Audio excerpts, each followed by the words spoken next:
Louvado seja nosso Senhor Jesus Cristo, para sempre seja louvado. Seja bem-vindo, amado irmão, bem-vinda, amada irmã. Hoje, terça-feira, dia 12 de outubro, dia de Nossa Senhora da Conceição Aparecida. E a igreja traz para nós a leitura do Evangelho segundo São João, no capítulo 2, versículos de 1 ao 11. Pelo sinal da Santa Cruz, livrai-nos Deus nosso Senhor, dos nossos inimigos, em nome do Pai e do Filho e do Espírito Santo. Amém. No terceiro dia, houve um casamento em Caná da Galileia, e a mãe de Jesus estava lá. Também Jesus e seus discípulos foram convidados para o casamento. Faltando vinho, a mãe de Jesus lhe disse: eles não têm vinho. Jesus lhe respondeu: mulher, para que me dizes isso? A minha hora ainda não chegou. Sua mãe disse aos que estavam servindo: fazei tudo o que ele vos disser. Estavam ali 6 talhas de pedra, de quase 100 litros cada, destinadas às purificações rituais dos judeus. Jesus disse aos que estavam servindo: enchei as talhas de água. E eles a encheram até a borda. Então disse: agora tirai e levai ao encarregado da festa. E eles levaram.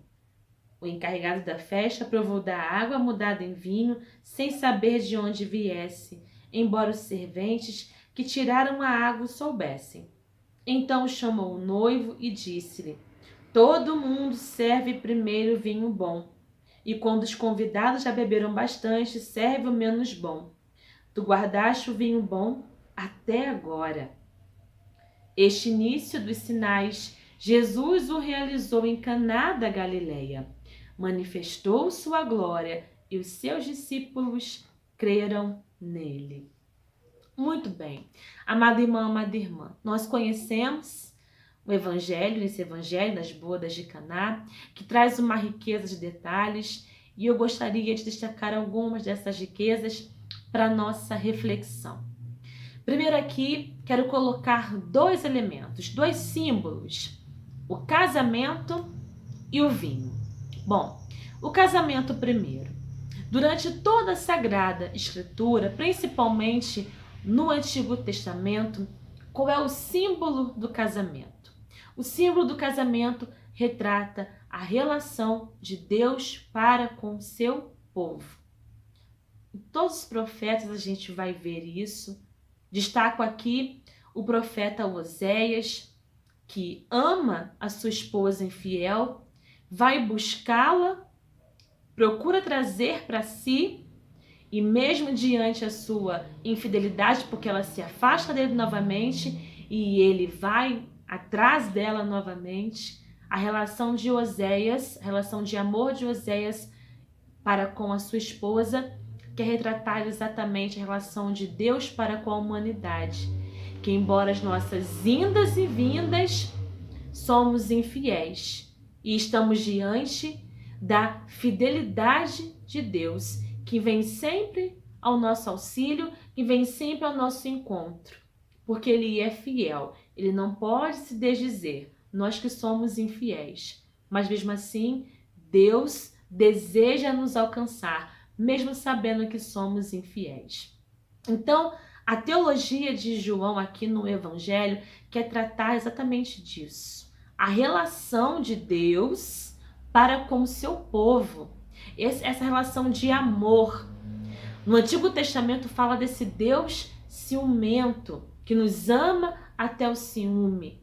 Porque Ele não quer nos dividir com ninguém. Ele não quer nos dividir com o pecado, porque nós viemos dele. Então, voltando aqui para o Novo Testamento, João quer retratar isso. Casamento, relação de Deus para com a humanidade. E o vinho? O vinho simboliza alegria, simboliza a celebração. Para o povo judaico, alegria e celebração. Estamos diante, então, de um casamento em que Maria estava certamente a serviço, estava trabalhando. E ela percebe que falta vinho. Ela percebe que se falta vinho, obviamente, a alegria cessará e não haverá mais a celebração. Então, por causa disso, Maria vai até Jesus e diz para ele: olha, está faltando vinho. E Jesus responde: mulher. E esse termo mulher não é uma ação desrespeitosa, ao contrário, é uma fala respeitosa de Jesus à sua mãe. O que nós temos a ver com isso? Porque a minha hora não chegou. João aqui no Evangelho, na sua teologia, retrata o termo hora no sentido que Jesus queria dizer que o momento da minha glorificação, o momento da minha glória não chegou. E essa hora, esse momento da glorificação de Jesus, era o momento em que ele daria a sua vida, é o momento em que ele entregaria a sua vida na cruz, o momento em que ele seria glorificado, que ele daria a sua vida de forma generosa para a remissão dos pecados. Era essa hora que Jesus fala para sua mãe, responde para sua mãe. Maria, então, nem mais se dirige a ele. Ela fala então para com os servos. Ela vira para os servos e fala: fazei tudo o que ele vos disser. Amado irmão, amada irmã, essa frase, fazei tudo o que ele vos disser, ecoa no Antigo Testamento. A gente encontra nos capítulos finais do livro de Gênesis, onde o grande faraó diz ao povo para fazer tudo o que José do Egito, que com a sua fidelidade, obediência, tornou-se então governador do Egito. O grande faraó disse para o povo fazer tudo o que José dissesse.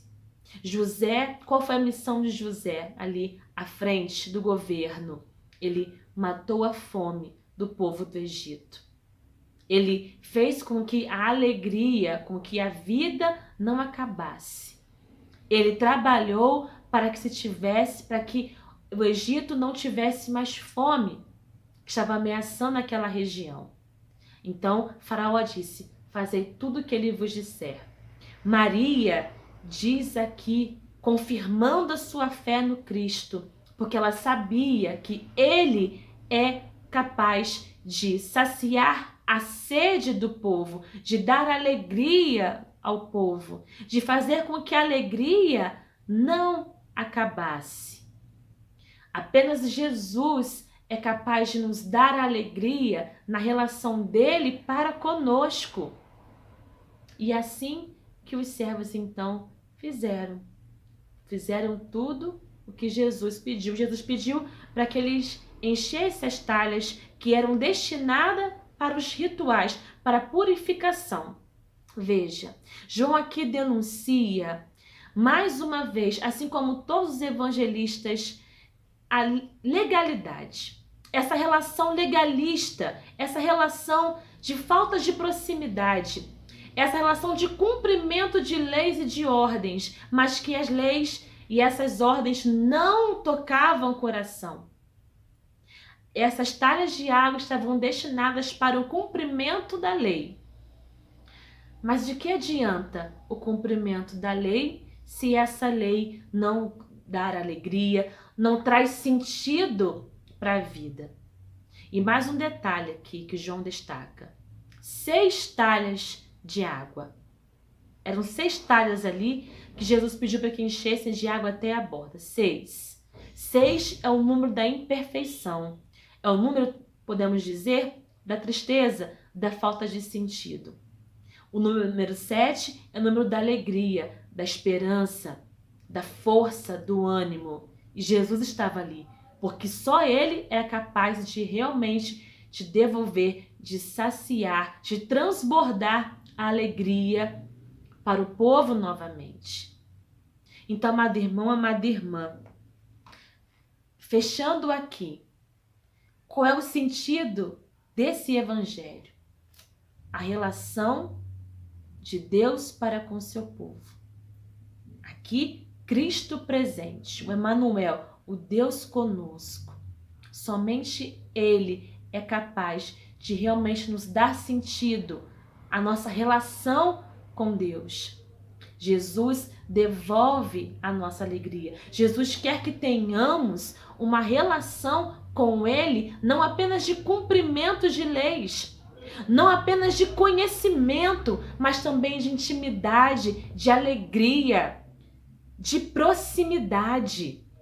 E quem intercede por isso dentro do Evangelho foi justamente a sua mãe. Eu me recordo nas palavras de Dom Ednei, que dizia, em um certo evento do Cenáculo com Maria, ele dizia o seguinte: nas águas das nossas desesperanças, das tristezas, Jesus, a pedido de sua mãe, derrama o vinho novo da alegria, da esperança, da felicidade. Maria aqui confirma a sua fé em Jesus, porque ela sabe que Ele é o Deus da alegria, a verdadeira alegria. E ela hoje intercede por nós, pede para que nós façamos o que Ele nos disser. E sabe o que Ele deseja de nós, amada irmã, amada irmã? Que sejamos essas talhas de água, que embora imperfeitos, Ele deseja manifestar a sua perfeição. Ele deseja manifestar a sua alegria. Ele deseja manifestar em nós a vontade que temos e que devemos ter cada vez mais de nos aproximarmos e de nos religarmos com Deus. Por Maria, nós chegamos a Jesus, porque Ele decidiu assim. E em Jesus, nós chegamos ao Pai. Que nesse dia, com o qual nós hoje lembramos da Virgem Conceição Aparecida, possamos pedir mesmo a sua intercessão, porque ela é a mãe da alegria. Ela trouxe consigo a alegria, o Verbo de Deus encarnado, e que nós, a exemplo de Maria Santíssima, abracemos essa alegria, essa felicidade que não passa e também sejamos propagadores dessa alegria, em que possamos repetir como ela: fazei tudo o que Ele vos disser. Que Deus te abençoe. Salve Maria.